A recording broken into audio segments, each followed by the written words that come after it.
আসসালামু আলাইকুম। নতুন একটি ভিডিওতে আপনাদের সবাইকে স্বাগতম। প্রথমে একটা দুঃসংবাদ দিই এবং পরটা সুখবর দিই।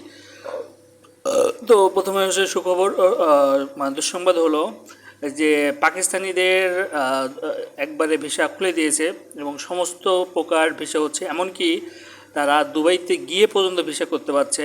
তো তাদের সকল ফ্যাসিলিটি দিচ্ছে পাকিস্তান সরকারকে, জানি না কেন। সেদিক থেকে বাংলাদেশকে একেবারে গণেই ধরছে না আরব আমিরাতের সরকার। তো এটা কি আমাদের কূটনৈতিক কোনো সমস্যা, না আমাদের দেশকে তারা পছন্দ করে না, আমি আসলে জানি না। বাট আমাদের সাথে অন্যায় অবিচার করা হচ্ছে আমার মনে হয়। তো এ বিষয়ে ডক্টর মোহাম্মদ ইউনূস কী পদক্ষেপ নিচ্ছে, তারা কি শুধু মুখে বলবে না অ্যাকচুয়ালি কাজ করে দেখাবে, এটা আমার বোধগম্য না। কারণ জুন জুলাইয়ে একটা ভিসা হওয়ার কথা ছিল, সেটা হচ্ছে না।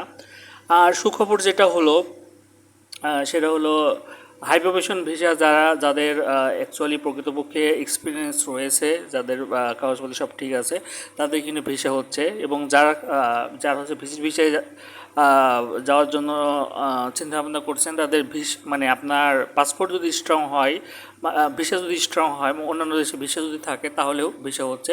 এই ছিল নিউ আপডেট। ধন্যবাদ সবাইকে।